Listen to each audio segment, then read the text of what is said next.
Hello दोस्तों, नमस्कार। मैं अंकित शर्मा आपका बहुत बहुत स्वागत और अभिनंदन करता हूं क्लारा क्लासेस वन एग्जामिनेशन में। तो कैसे हैं आप सब लोग? आशा करता हूं अच्छे होंगे, सुरक्षित होंगे और अपनी पढ़ाई को अच्छे से कर रहे होंगे। देखिए, आज हम लोग अपना स्टार्ट कर रहे हैं आधुनिक भारत। अगर आपने देखा होगा कि जो मैक्सिमम क्वेश्चन पूछे जाते हैं वो आधुनिक भारत और मध्यकालीन भारत से पूछे जाते हैं। तो हमने एक तरफ अपना मध्यकालीन भारत को स्टार्ट कर रखा है और साथ में बराबर में हम लेके चलेंगे अपना आधुनिक भारत को।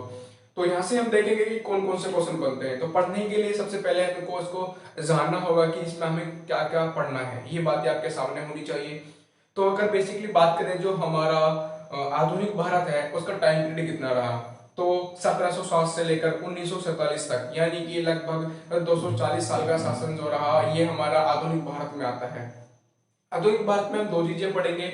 एक तरफ तो हम पढ़ेंगे जहाँ पे मुगलों का पतन हुआ और अंग्रेजों का उत्कर्ष हुआ, ठीक है। दूसरी तरफ पढ़ेंगे हम अपना, जिसमें आपका स्वतंत्रता जितने भी आंदोलन हुए, यानी कि आप कह सकते हो भारतीय स्वतंत्रता के संघर्ष। दो दो पार्ट में इसको हम डिवाइड करके पढ़ेंगे।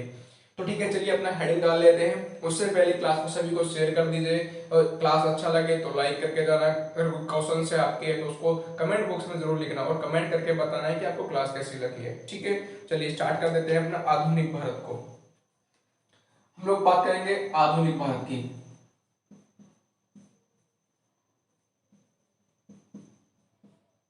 आधुनिक भारत के अगर टाइम पीरियड की मैं बात करूं तो आधुनिक भारत का जो टाइम पीरियड है 1760 से लेकर 1947 तक हमारा आधुनिक भारत का टाइम पीरियड रहेगा।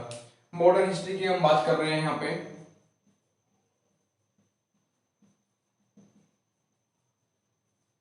मॉडर्न हिस्ट्री की जब बात करते हैं तो 1760 से लेकर 1947 तक का हमारे पास टाइम पीरियड रहेगा। इस आधुनिक भारत में जो हमारे टाइम पीरियड है इसको हम दो पार्ट में डिवाइड करेंगे। पहला, मुगलों का पतन। एक पार्ट में हम पढ़ेंगे मुगलों का पतन और साथ में पढ़ेंगे आपका अंग्रेजों का उत्कर्ष या बढ़ता वर्चस्व।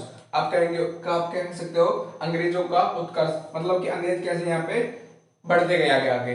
तो ये दो चीजें पढ़ेंगे। ये जो पढ़ेंगे आपका टाइम पीरियड रहेगा 1760 से लेकर के आप पढ़ेंगे 1885 तक का। लेकिन भारत के स्वतंत्र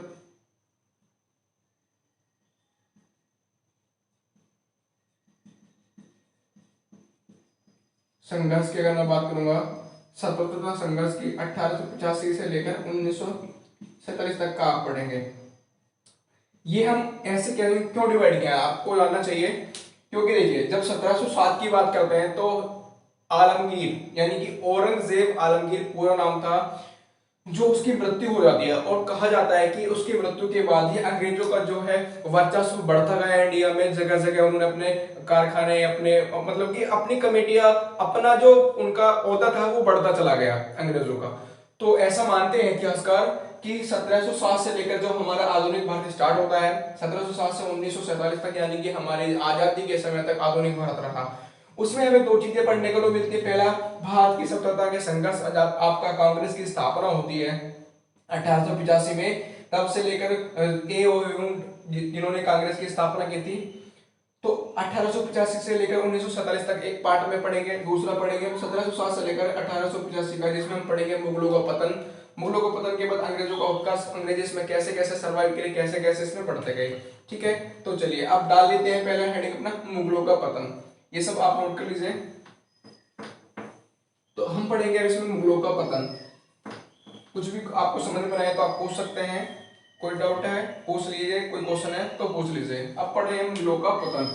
जब बात करते हैं मुगलों के पतन की, मुगलों का पतन, मुगलों का पतन, मुगलों का पतन की अगर हम बात करते हैं तो मुगलों का जो पतन है ये आपका क्या हुआ था, इसमें जब आपके औरंगजेब की जो मृत्यु हुई थी, औरंगजेब की मृत्यु कब हुई थी? 1707 में, 3 मार्च 1707, 3 मार्च 1707 को क्या हुई थी? मृत्यु हुई थी औरंगजेब की।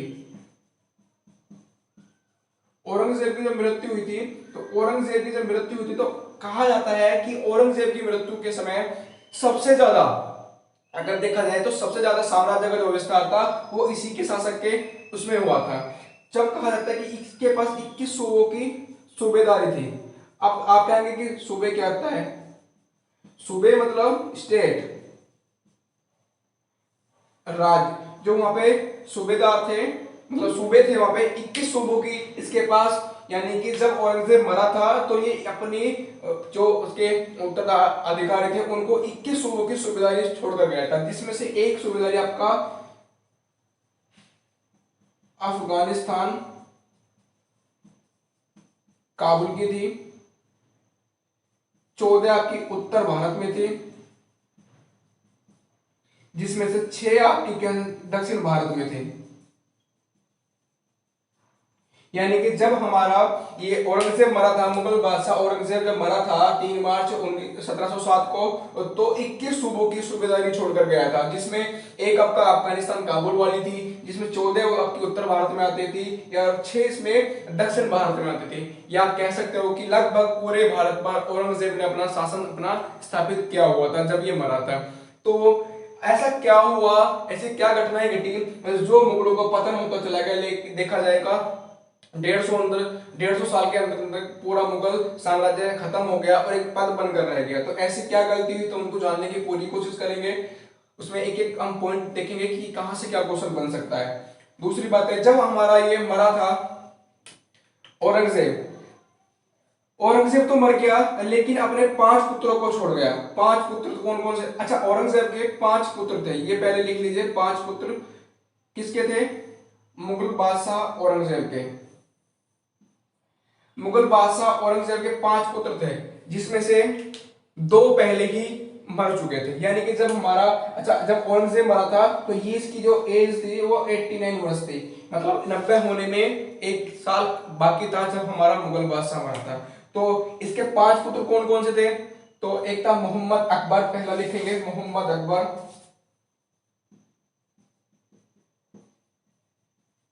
दूसरा था मोहम्मद सुल्तान।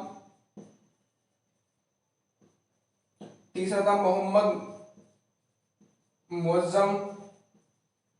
तो ये जो 2 पुत्र थे अकबर और सुल्तान, ये पहले क्या हुए थे? निकल लिए थे, मतलब इनकी आलू पूरी बट ली थी। उसके बाद आपका आता है मोहम्मद आजम। अब जो मोहम्मद मुअज्जम और आजम था, इनके बीच में युद्ध हुआ था, अभी समझा देता हूं इनको। इसके बाद था मोहम्मद कामबख्श।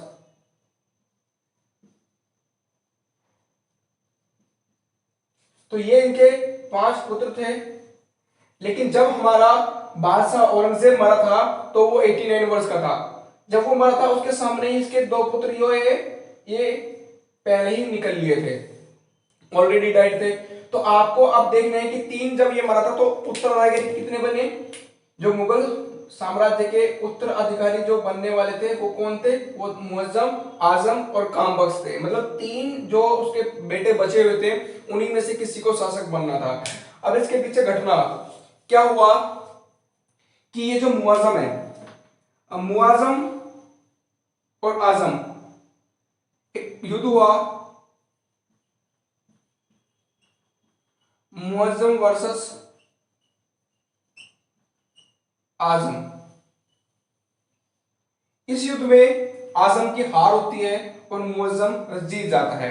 इस युद्ध में जो अपना मुअज्जम और आजम के मध्य लड़ा गया, यानी कि शासन के उत्तराधिकारी, जो उत्तराधिकारी थे शासन के, उसमें जो उसका युद्ध लड़ा गया था, उसमें आजम की हार होती है, मुअज्जम की जीत होती है। ये 1707 का जजाओ का युद्ध कहलाया। कौन सा? 1707 का जजाओ का युद्ध। आपसे पूछा जाएगा कि जजाओ का युद्ध, यानी कि जो जजाओ का युद्ध है वो किसके मध्य लड़ा गया है? तो जजाओ का युद्ध मुअज्जम और आजम के मध्य लड़ा गया है, जिसमें आजम की हार होती है और मुअज्जम की जीत होती है। तो जब मुअज्जम की जीत हो जाएगी तो मुअज्जम क्या अपना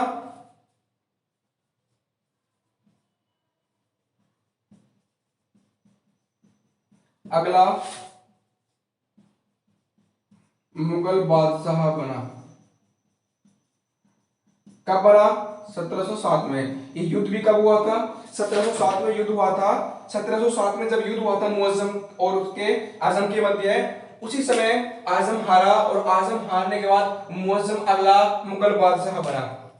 इसी को आप जानते हैं बहादुर शाह प्रथम या शाह आलम प्रथम। क्या नाम जानते हैं इसी को? मुअज्जम जो बना था ये मुअज्जम के नाम से सेना वो शासक नहीं बना था, किसके? बहादुर प्रथम। याद आपके लीजिए बहादुर प्रथम या आप शाह आलम प्रथम, शाह आलम प्रथम।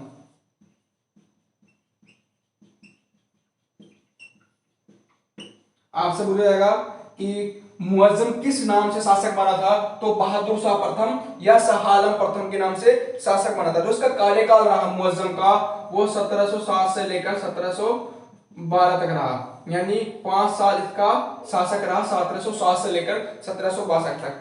लेकिन क्या हुआ 1707 में तो ये आजम अपने भैया से लड़ा था, लेकिन बचा कौन रहा था? एक कामबख्श भी तो बच रहा था ना, ये तीसरा वाला भी तो बच रहा था। इसने क्या करा 1707 में तो भैया इसने कौन सा लटाया? आजम को, आजम को मारा। लेकिन 1709 में भैया इसने काम बख्श को भी निपटा दिया, काम बख्श को भी सल्टा दिया। तो अब कौन बचा हुआ था? केवल अब बचा हुआ था हमारे पास मुअज्जम। एक बार इसको पूरे से समझा देता हूं, समझ लीजिए क्या हुआ था। जो हमारा आधुनिक भारत है वो 1707 से 1947 का टाइम पीरियड आता है। 1947 के टाइम पीरियड में हम जानेंगे दो बातें। पहले मुगलों का पतन और अंग्रेजों का उत्कर्ष कैसे बढ़ा हमारे यहाँ पे। दूसरा हमारे स्वतंत्रता के जो संघर्ष थे वो कैसे कैसे चले। जो हमारा टाइम पीरियड है वो 1707 से लेकर 1885 तक पहले पार्ट में पढ़ेंगे, दूसरा पढ़ेंगे 1885 से लेकर 1947 तक। क्लियर है? अब हम क्यों पढ़ते हैं 1707 से? 1707 से इसलिए पढ़ते हैं क्योंकि जो औरंगजेब आलमगीर था उसकी मृत्यु हुई थी 3 मार्च 1707 को। 3 मार्च 1907 को उसकी जब मृत्यु हुई थी तो वो अपना एक बहुत बड़ा साम्राज्य छोड़कर गया था।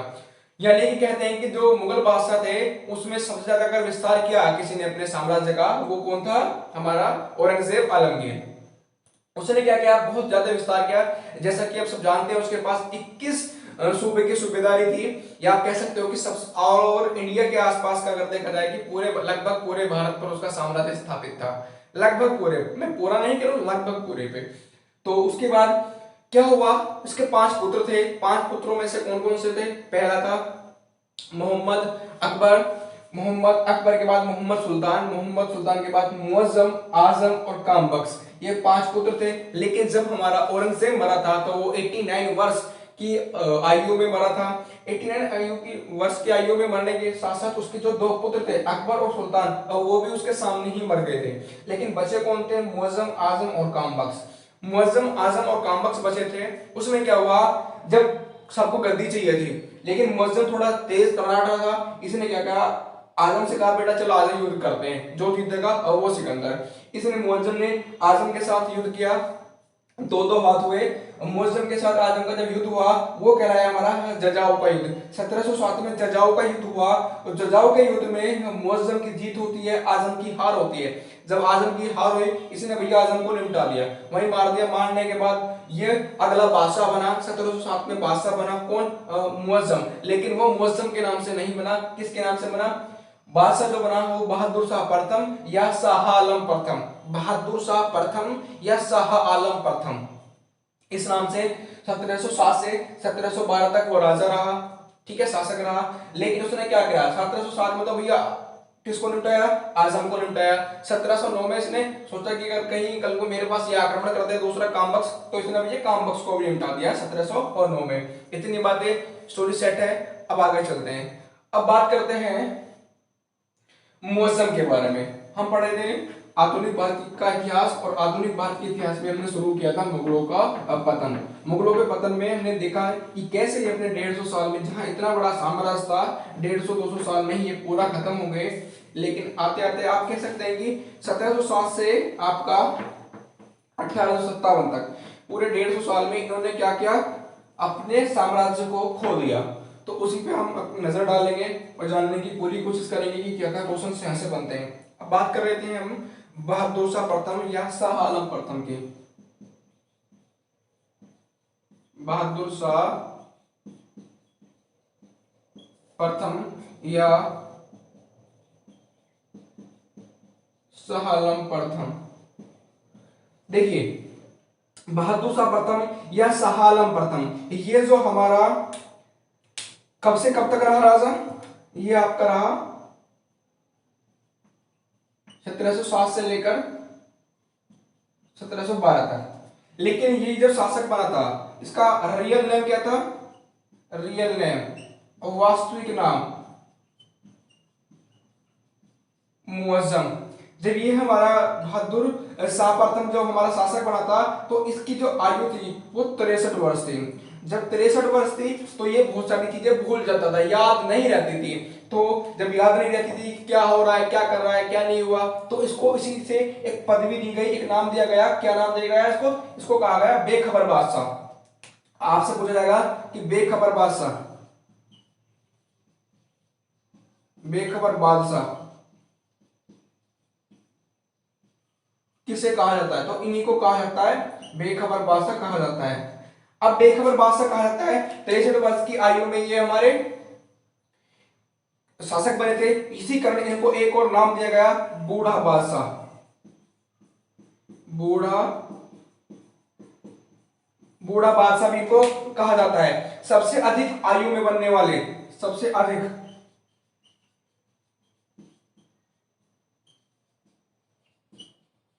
सबसे अधिक आयु में बनने वाले शासक या बादशाह, सबसे अधिक आयु में बनने वाले शासक या बादशाह हमारे कौन थे, बहादुर शाह प्रथम थे। अब देखिए जो ये बहादुर शाह प्रथम थे ये थोड़े क्या कर रहे थे कि औरंगजेब ने क्या किया था भैया, औरंगजेब बड़ा ही क्रूर था। वो क्या करा, उसने सबसे अपना दुश्मनी मोल ले लिया। जब दुश्मनी मोल ले लिया तो बहादुर शाह प्रथम ने क्या करा, दोस्ती का हाथ बढ़ाया। क्योंकि बूढ़ा था, ये नहीं चाहता था कि मुझे युद्ध करना पड़े, आराम से जिंदगी जीना चाहता था, आराम से ऐसी करके अपना टाइम पूरा करना चाहता था, ऐसो मौज आराम से। लेकिन क्या हुआ, इसने उससे पहले तो देखा जाए कि औरंगजेब जो भाई वो तो बड़ा क्रूर राजा था, उसने क्या करा, सबसे दुश्मनी मोल ले ली। अब दुश्मनी मोल ले ली तो इनके सबसे, मुगलों के सबसे जो दुश्मनी कौन थे, मराठा थे। मराठाओं से भी इन्होंने दुश्मनी ले रखी थी। थोड़ा फ्लैशबैक में चलते हैं, मराठाओं का जिक्र चलते हैं, मराठाओं के बारे में थोड़ी जानने की कोशिश करते हैं और देखते हैं कि मराठा के बारे में। ये इसका पार्ट नहीं है लेकिन कनेक्ट इसी से है, नोट करके लिख लेंगे। हम थोड़ा पीछे की घटनाओं में घटित जो हुई है उनकी चर्चा करने की कोशिश करेंगे। औरंगजेब का जो शासक रहा, क्योंकि जो कराई से था वो भरने के लिए कौन तैयार था, बहादुर शाह प्रथम। लेकिन बहादुर शाह प्रथम भरना नहीं चाहता था, वो चाहता था भाई ऐसो आराम से अपना थोड़ा जिंदगी जो कट जाए, जितनी बची हुई है। 63 साल तो वैली हो गए हैं, 63 साल में जाके गद्दी हाथ आई है ना। अब गद्दी 63 साल में हाथ आई, अब ये 2-4 साल अगर मैं जिया तो ये युद्ध में चले जाएंगे। लेकिन उसने क्या सोचा कि चलिए कुछ नया सोचते हैं, तो इसने क्या दोस्ती का हाथ बढ़ाना शुरू कर दिया। अब दोस्ती का हाथ किसकी तरफ बढ़ाएगा भाई, सबसे पहले तो मराठाओं से बहुत बड़ी दुश्मनी थी, दूसरा तरफ जो सिखों से इसकी बहुत बड़ी दुश्मनी चल रही थी औरंगजेब की। तो इन्होंने बहादुर शाह प्रथम ने दोनों की तरफ जो अपना हाथ बढ़ाना स्टार्ट कर दिया दोस्ती का। तो औरंगजेब का जो शासन रहा 1658 से 1707 तक रहा। इसमें इसने मराठों पर आक्रमण किया। एक मराठों पर आक्रमण 1689 में किया, संभाजी पर आक्रमण किया 1689 पर, संभाजी पर आक्रमण किया। ये संभाजी कौन थे, ये संभाजी थे हमारे सन ऑफ शिवाजी, शिवाजी जी के पुत्र थे संभाजी। इन पर आक्रमण किया 1689 में। जब आक्रमण किया तो इनको भैया मार दिया, इनको संभाजी को मार दिया। संभाजी के मारने के बाद इनकी पत्नी और पुत्र का नाम था साहू और पत्नी का नाम था येसुबाई, येसुबाई और साहू। इनको क्या करा, बंदी बना लिया। बंदी बना के कारागार में डाल दिया। कारागार में डालने के बाद अब सब सोच रहे थे, इधर मराठा तो सोच रहे थे, लेकिन जैसे जैसे औरंगजेब मरेगा, औरंगजेब के मरने के बाद वो अपने सरदार को छुटाने के लिए किस पर, मुगलों पर आक्रमण जरूर करेंगे। क्योंकि जैसा कि हम सब जानते हैं, क्योंकि उस समय मराठा बहुत पावरफुल थे, ठीक है। तो इन्होंने क्या किया, येसुबाई और शाहू को बंदी बना लिया। शाहू कौन थे? ये जो शिवाजी महाराज थे उनके पुत्र थे, यानी कि पुत्र थे। लेकिन किसके पुत्र थे? संभाजी के। इनको भैया कैद करके रखा लगभग कितना, इनको लगभग 18 साल इनको कैद में गुजारने पड़े। लेकिन इनको फाइनली क्या हुआ? छोड़ दिया। 1707 में शाहू को छोड़ दिया गया। 1707 में शाहू को कैद से मुक्त कर दिया गया। तो ये पॉइंट आप याद रखेंगे। इसने क्या करा? किसने करा? बहादुर शाह प्रथम ने। बहादुर शाह प्रथम ने क्या करा कि 1707 में शाहू जी को छोड़ दिया गया। यही अपने दक्षिण भारत में पहुंचे और दक्षिण भारत में पहुंचने के बाद शाहू जी महाराज कहलाए। क्या कहलाएंगे ये शाहू जी? मराठा शासक बने। क्या कहलाए? शाहू जी महाराज। क्लियर है? बोलो यहां तक ठीक है? समझ में आ रहा है? अब देखो, अब जब ये लड़ते रहे, चलते रहे, कुछ के साथ संधि हुई, मित्रतापूर्ण संधि हुई, लेकिन एक तरफ थे गुरु गोविंद सिंह जो इनके सिखों के 10वें गुरु थे। 10वें गुरु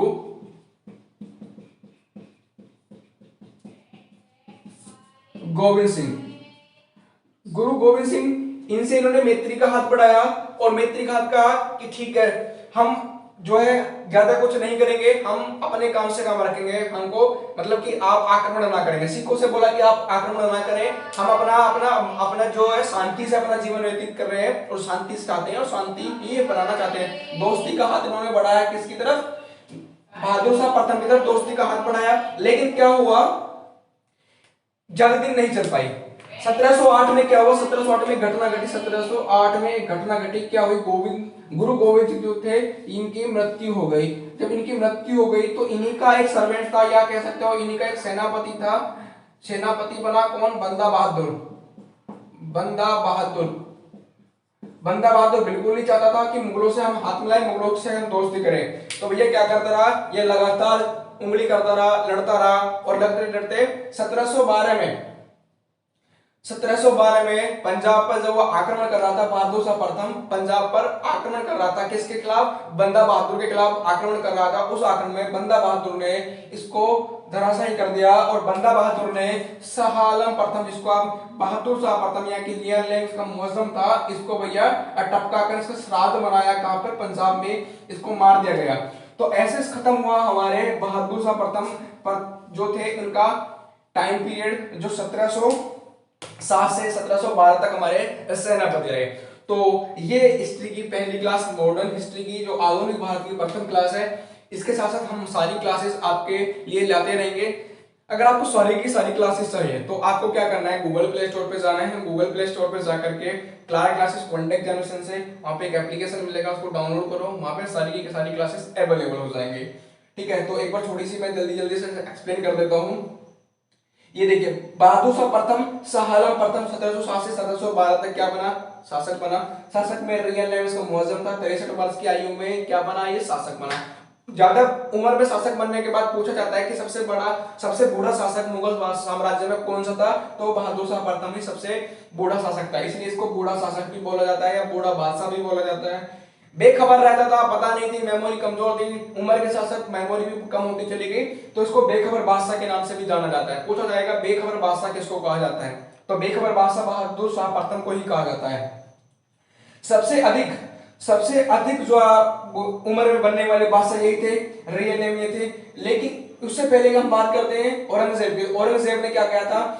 औरंगजेब का जो टाइम पीरियड था 1658 से लेकर 1707 तक रहा। 1707 तक जब उसका टाइम पीरियड रहा, यानी कि लगभग 49 साल इसका टाइम पीरियड रहा। उस 49 साल में 1689 में इन्हें संभाजी पर आक्रमण किया। संभाजी कौन थे? शिवाजी महाराज जी के पुत्र थे। उन पर आक्रमण किया तो उनको मार दिया गया और उनकी पत्नी येसुबाई और पुत्र शाहू को बंदी बना लिया गया। जब बंदी बना लिया गया तो बहादुर शाह को पता लगी भाई अगर बंदी रखेंगे कैद में तो जो आपके मराठे हैं वो आक्रमण तो करेंगे, क्योंकि मराठा शक्ति बहुत पावरफुल थी। इन्होंने सोचा कि क्यों ना दोस्ती का हाथ बढ़ाया जाए, जो जिंदगी बची आराम से काट ले जाए। जिंदगी आराम से काटने के लिए इन्होंने क्या करा, 1707 में साहू महाराज जी को मुक्त कर दिया गया। साहू महाराज जी दक्षिण में जाकर अपने महाराज बने, जो साहू जी महाराज के नाम से प्रचलित हुए। उसके बाद इन्होंने दूसरी तरफ जो इनके सबसे बड़े दुश्मन थे वो थे सिख। सिखों से इन्होंने हाथ बढ़ाने की कोशिश करी, दोस्ती करने की कोशिश करी, लेकिन दोस्ती ज्यादा दिन नहीं चल पाई। 10वें गुरु गोविंद सिंह का 1708 में जब मृत्यु हो गई तो उन्हीं के एक सेनापति थे बंदा बहादुर। बंदा बहादुर ने सोचा है कि बेटा हम तो तुमसे दोस्ती करेंगे नहीं, अब हाथ होने हैं दो दो, तो चलो ठीक है आ जाओ। तो भैया ये लगातार इसको बोलता रहा, आजा बेटे युद्ध कर, लगातार युद्ध चलता रहा बंदा बहादुर और बहादुर शाह प्रथम के बीच में। बहादुर शाह प्रथम जब 1712 में युद्ध कर रहा था पंजाब वाले रीजन में बंदा बहादुर के साथ, तो उस समय बंदा बहादुर ने इसको कर दिया काम तमाम, वहां पे टपका दिया। टपकाने के बाद ऐसे इसका खत्म हुआ शासक। इसके बाद बात करेंगे अगली क्लास में। तब तक के लिए आप इसका क्लास का मजे लीजिए, लुत्फ उठाइए, अच्छे से नोट्स बनाइए। कोई डाउट कोई क्वेरीज है आप शेयर करिए, और आपको क्लास कैसी लगी है ये मुझे कमेंट करके आप जरूर बता दीजिए। ठीक है, तो ठीक है, फिर मिलते हैं अगली क्लास में। तब तक के लिए बाय बाय, टेक केयर, जय हिंद, जय भारत।